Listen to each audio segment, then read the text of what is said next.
Today, we are talking about the 5 rules for getting more customers. I'll tell you right now, the most advanced marketers in the world aren't doing all 5 of these well. You have an opportunity to grow your business today by just doing one of them right. Stick around. I'm going to walk through all 5 of them in complete detail and give you actionable takeaways to do each one better than you are today.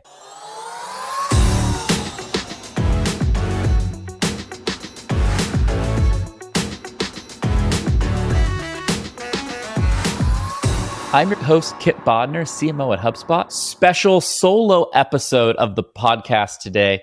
Kieran is getting some well-deserved rest and relaxation, and so I wanted to come to you with the heat today. Here are the 5 rules for getting more customers. I don't care what kind of business you are.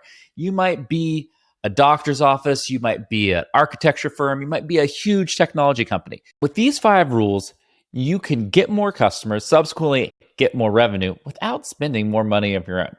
All right, rule number 1, you have to improve website conversion rates.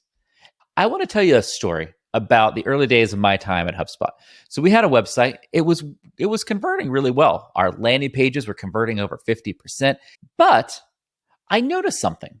I noticed that we didn't have a phone number on our website. And I was like, oh, we've been so obsessed with getting our conversion rate perfect with these landing pages that we didn't realize that there were some people who were still adopting the internet and just wanted to call us. And so we put our phone number on our website, and it was a game changer. They became our highest converting leads. We developed a whole team of people to handle them back in the early days of the business. And it was like a simple math formula, right? Your highest converting leads, you know how many people are calling. You know, if you put this phone number on more pages on your website, more people are going to call, and subsequently you get more customers. It's like, it seems so obvious in retrospect, right? You're like, how was I not doing this from day one? But most of the things that I'm going to share with you today are just like that. There are things that you would think, oh, everybody does that, right? No, everybody does not do it. And I'm sure there's at least 1 or 2 of these 5 rules that you're not doing, or some aspect that you're not doing. And so when it comes to improving your website conversion rates, there are a few things, and I want to give you some secrets to take away here. The secrets of having a great conversion rate on your website is a couple things. The first is you need to have a consistent message and flow from however people are discovering your website to the actual website experience. So for example, let's say you are running an ad on Facebook or Instagram for your business, and you talk about your product in a specific way. The landing page or website page that ad sends them to needs to talk about the product in the same exact way. And if it does, people are going to draw that connection and be like, oh, I'm in the right place. I need to keep going. The second you don't have that consistency, people stop taking action. And they're like, oh, I must be confused. This isn't for me. I gotta go somewhere else. When it comes to website conversion rate, you have to be obvious, and you can't expect the customer to do the work. You have to do all the work. You have to make it so easy, so simple that the customer just naturally follows your process. They don't even think about it. And so the first thing you need to do with improving website conversion rates is all about aligning your message from the very first start of discovery through your website experience. That's one. The second thing, I will tell you, I have run thousands or tens of thousands of A/B tests in my life. I cannot tell you how many. And an A/B test is when you have one image, one page versus another page with a different title. You're basically testing some element of a page to see, oh, does this make that page convert better or worse? And what I will tell you, the number one thing that impacts the conversion rate of your landing page has nothing to do with an A/B test. It has to do with what you're offering. Our highest converting landing pages at HubSpot, sometimes in history, were some of our ugliest. Some of the ones you would not expect, but they were offering something so compelling. For a long time for us, we were offering highly educational content or research that people would have had to go and pay hundreds or thousands of dollars for. We were giving that to them for free. And that is one of the things I obsess about, is how do you offer somebody 10 times more value than they could get for anywhere else, any place, not just from a competitor, but literally anywhere else on the internet. Because if you can do that, then your page is going to convert. Does not going to matter what the color is. Is it going to matter what the headline says? If your offer is good, the page is going to convert. That is the number one thing that you can do to drive website conversion rate. So, number one rule of getting more customers is increase your website conversion rate. Few things do. Phone number on website, keep the message consistent from the way that customers discover you through the final conversion event. The last thing, what you're offering is the most important thing to drive conversion. Make that 10 times more valuable than anything that they can find anywhere else, and you will see amazing conversion rates and you will see your business grow. Okay, rule number 2, you got to follow up on leads faster. You would be shocked how many people take hours, days, weeks, and or never follow up with people who are trying to buy things from them. It is incredible how bad that is. And so there are a few things that we all can do. The first thing you could do is do automation and have automation to follow up with leads for you. You want to have chat on your website that has an automated response, hopefully with AI, but even if it's just basic automation, that's great, where your customers can get answered and get engaged with in real time. The next thing you want to do is you want to have some type of email automation on behalf of a person. So if you have a salesperson or you have a sales team, somebody comes in and express interest, they should get an email that's from that sales rep with all the basic information, everything that they would need. And if they respond, that email goes directly to that salesperson, just like it was a one-to-one email that they had sent. We do all of this in HubSpot. You can do this in a host of automation platforms, but this type of automation ensures that you get the follow-up to happen as quickly as possible and immediately spark that connection between a potential buyer and a salesperson if you have a sales-led sale, or if it's an e-commerce sale, that automation can drive upgrades or future sales after that initial sale. So the number one thing you can do is to follow up with leads faster is automation. The next thing you can do is have what's called a sales SLA. So you set expectations if you're running a sales-based business. Many people have salespeople that they have to engage or connect with a lead within a certain period of time. And what you want to do is you don't want to do this for all types of leads. You want to do this for your best and hottest leads. And so you need some way to categorize your leads. So these are normally the people you want to follow up with the fastest are the people who are a good fit for your product or service and have expressed a lot of intent, a lot of interest in your product or service. And if they meet those criteria, you want sales to follow up with them immediately. And you want to set, for those, a handful of people every day, we want to follow up with them within an hour, within 4 hours, within 8 hours, whatever that may be. But at the bare minimum within 24 hours. Because what I will tell you is all the data out there is that the close rate, and the close rate is what the likelihood of that lead becoming a customer, it starts going down after you wait 10 minutes. After 10 minutes, it starts dropping. And then after about a day, it gets real bad. And after a couple of days, it's basically non-existent. And so the data is on your side that faster lead response time is going to lead to more customers. That's rule number 2. Rule number 3 for getting more customers, build a customer referral program. And customer referrals are all about putting your existing customers to work for you to help you get more new customers. One of the best things you can do is to have customer evangelists who market your product for you. One of my favorite companies that does this is 8 Sleep. I bet you I have sold 20 8 Sleep mattresses. And I've gotten nothing for it personally because I love the product so much. But they have an amazing referral program where if I refer you and I give you my referral code, you get, I think it's $250, $300 off the price of an 8 Sleep mattress. And 8 Sleep is this awesome temperature controlled mattress. I've never slept better. And it's a high considered purchase where you actually need somebody to refer it. You need some credibility to go and spend that money. And what they have done is they have integrated that customer referral program into their social, into their email marketing, any of the customer touch points you're going to have with them. You are going to discover that you have an opportunity to refer customers and your friends or family are going to get that discount. And then you're going to get an additional discount or savings of any future products, which is kind of the typical mechanics of a good customer referral program, is that both the person that's doing the referring and the person that's getting the referral both get some type of economic benefit, some type of discount, some type of credit, whatever that may be. But a customer referral program is perfect because it takes your best customers, your top 10 to 20% of customers, and turns them into salespeople for you. And you don't need to have a ton of customers to have a customer referral program. If you have 20, 30, 40, 50 customers, you can start even with just a basic email to them that says, hey, we really appreciate you being a customer. Do you know anybody who might be a fit for our product or service that would benefit? Because I know that you've benefited in these ways from working with us.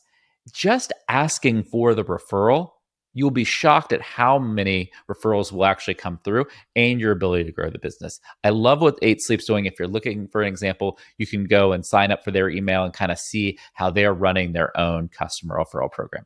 But that's rule number 3. Build a customer referral program if you want to get more customers. Our 4th rule, it is all about net promoter score. And you're like, net promoter what's? All right, net promoter score is a way to measure how happy your customers are. This connects a lot to rule number 3 that we just talked about, the customer referral program.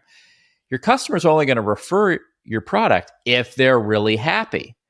And if you think about net promoter score, it is a proxy for positive word of mouth. Like even if you didn't have a referral program, like me, I'm like, oh, I sleep great. My 8 Sleep's transformative. That is positive word of mouth. And that's what's pretty incredible. And I want to tell you a story. Years ago, I was talking to the person who was running marketing at Asana. He was an awesome guy. And I was like, oh, talk to me about what you do for your marketing. And well, he's like, well, people really love our product and we have a really high net promoter score. And a net promoter score, to kind of interrupt the story, you basically send a survey that says, how likely are you to recommend this product to a friend on a scale of 1 to 10? And why are you likely to do so? And what you do is anybody who rates your product a 9 or a 10 are promoters. Anybody who rates your product a 5, 6, 7, or 8 are neutral. And anybody who rates your product a 1 to 4 are detractors. And so you take all of the promoters and you take all of your detractors and you subtract your promoters from your detractors, and that gives you a final score. And an okay score is like 20. A really good score is like 40. A great score is above 60. And the Asana score was a great score. And I was like, oh my gosh, that's incredible. And he's like, yes, it is a huge way we build and grow our business. It's through the word of mouth of our customers. It's how we attract a lot of our customers and how we bring those customers on. And I thought that was a pretty incredible lesson in, oh gosh, if you just get feedback from your customers, you fix their problems, you're going to get more customers because they're going to be so happy. The magic of that Net Promoter Score survey is not that score, that 1 to 10 score. There's an empty text box below, which is like, why did you give this score? And what you want to do is you want to look at, well, why do people really like us and how can we do more of that? And why don't people like us more? Why are people unhappy? And what can we do to fix that? And that feedback loop of taking that feedback and going and fixing it is like the ultimate hack for improving your NPS. You go to your product team or your sales team or your customer service team, whoever needs to hear that feedback because they need to adjust some process, pricing, a product feature, whatever it may be. That is how you get better, because you're always going to have things that people don't like. Your job with NPS, and here's the magic of NPS, is you want to take those things that people like, you want to solve them and get them off so that the next time you do the survey, there's a new complaint people have. You want to constantly be tackling new problems and iterating and making your product and your company better and better, because one, in doing that, you make your customers exceptionally happy, likely to refer more customers. 2, they see that you're listening. And they're like, oh, I can trust this company. I can stick around long term. So a bonus is your existing customers are going to be happier and stick around longer. So not only are they going to help you get more customers, they're going to keep paying you money for longer and longer periods of time. And that is pretty incredible. And so that is all about how you increase your word of mouth by focusing on your Net Promoter Score. That is as simple as just emailing a survey to your customers, a survey that you can build for free, and then just acting on the feedback. It is not asking you to spend thousands or millions of dollars. It is doing something that shows your customers care to drive that word of mouth. That was our rule of getting customers, number 4. All right, our last one. One of my favorites. I'm biased. I'm a marketer. Number 5 is you got to get more traffic to your website. If you want more customers, you've done all the first 4 things. Wow, the people who know about you are buying at a much higher level if you do the first 4 rules. So now you're like, all right, obviously I need more people. I need more people to know about my business. I need more people coming to me. How the heck do I do that? All right. And this is how I recommend you do this. You have to obsess about 1 or 2 core channels to get more traffic to your website. The problem that most businesses have when it comes to getting website traffic is that they spread themselves way too thin. They basically say, oh, well, I need to do some email. I need to do some social media. I need to do some organic search. I need to do some ads. I need to do all these things.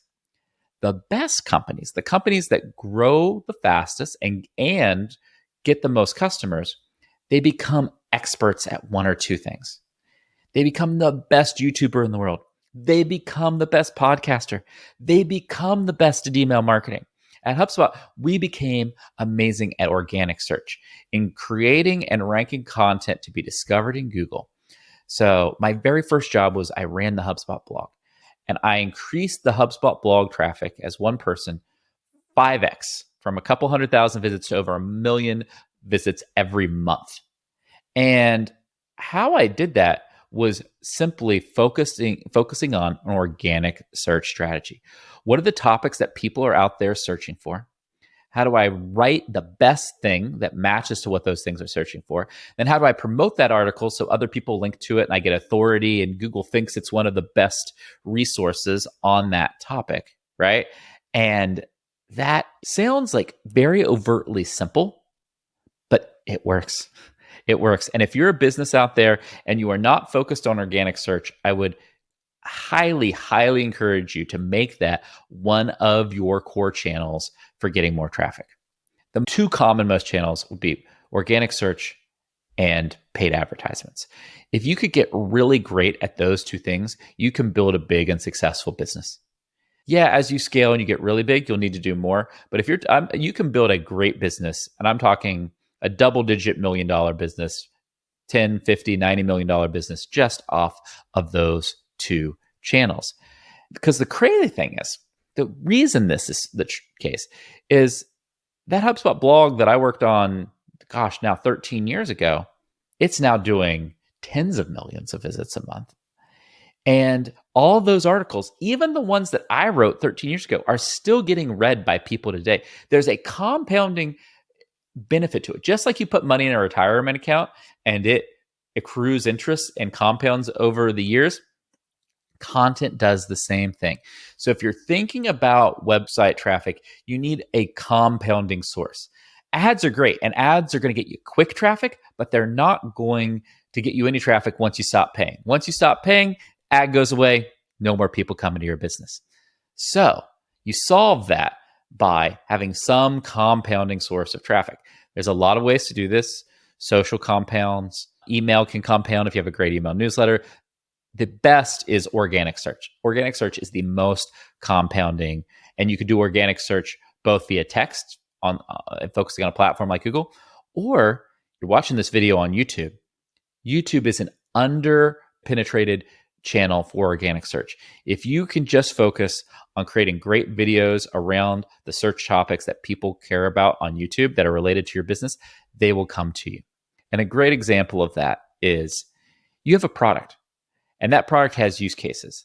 The thing I would encourage you all right now, have a YouTube channel, create videos about the very specific use cases of the product. So like for our product HubSpot, it's like, oh, how would I store leads in a CRM? How would I automate my leads in a CRM?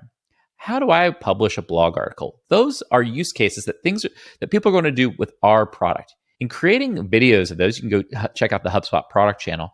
We're seeing great success in people searching for how to do those things, coming, watching those videos, and then wanting to take that action and doing that within HubSpot. And so even if you've never created an article or a video before, pick one, focus, and you will be shocked at just the compounding effect of just doing that consistent month over month. You will get more traffic. and subsequently, you'll get more customers.